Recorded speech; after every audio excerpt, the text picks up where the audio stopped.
So here's the thing. I worked at a county psychiatric emergency services unit for 8 years. You know, the kind of place where you're not just dealing with paperwork, but with real people in crisis. We were connected to a hospital, evaluating patients in their homes, other hospitals, and even jails. It was a 24-hour operation with shifts that rotated from 7 a.m. to 3 p.m., 3 p.m. to 11 p.m., and the dreaded 11 p.m. to 7 a.m. I had worked all of them, and trust me, I was well known around there. Now, most of my colleagues preferred to stick to our hospital's emergency department, where they'd handle just 1 or 2 cases per shift. This meant they could spend a good chunk of their time chatting or answering calls instead of actually working. But I was different. I liked staying busy, and downtime felt like torture to me.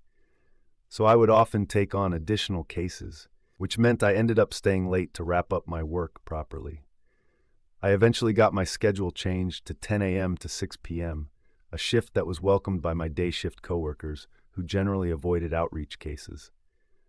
But here's where things started getting weird. I'd walk into work each day and find that cases had been sitting unassigned because everyone knew I was eager to take them on. This wasn't just luck.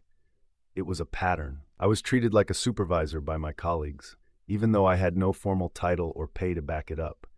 They'd call me for advice on cases, or even ask me to sign off on issues.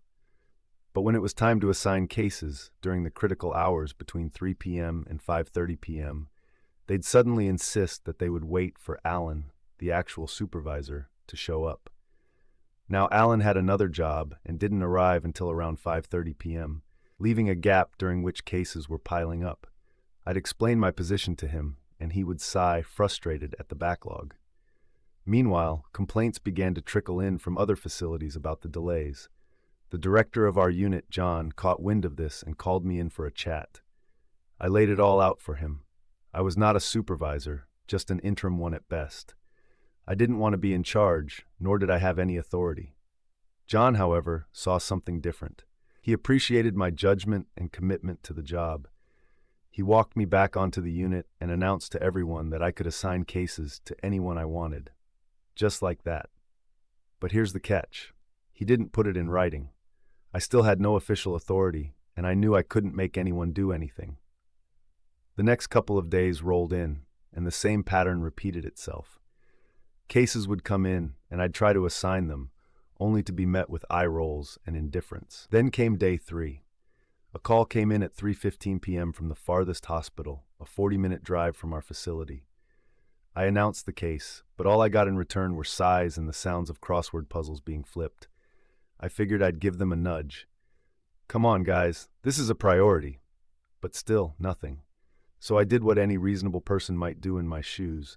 I assigned the case to myself, grabbed the keys, and left without another word.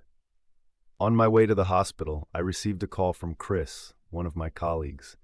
She needed help with a consult from our inpatient unit. I told her she should handle it. A short while later, Danny called me asking when I'd finished the consult. I told her that if it was urgent, one of them would have to deal with it because I was busy. You see, I was almost done with the case I was handling, and I wasn't about to let another patient get hurt while we sat around waiting for Alan. Then John called me from home, wanting to know why I was at Memorial Hospital. I simply replied, "You told everyone I could assign cases to anyone I wanted, so I assigned it to myself." I explained the situation, how the patient had assaulted others and needed urgent care. There was no way I was going to sit back and wait for someone else to step up. John was furious.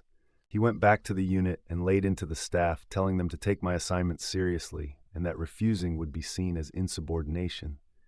From that moment on, it was like a switch flipped. Staff began to take every case I assigned them without question. If I caught any attitude, I'd simply hold up the case file and ask, "You or me?" They'd snatch it from my hands and get to work. In the end, I learned a valuable lesson about authority and responsibility. Sometimes you have to take charge, even when the system doesn't recognize you as a leader. And when you do, well, let's just say the results can be pretty satisfying. But I'm curious, have you ever found yourself in a similar situation where you had to take control, even when others didn't recognize your authority? Let me know in the comments below.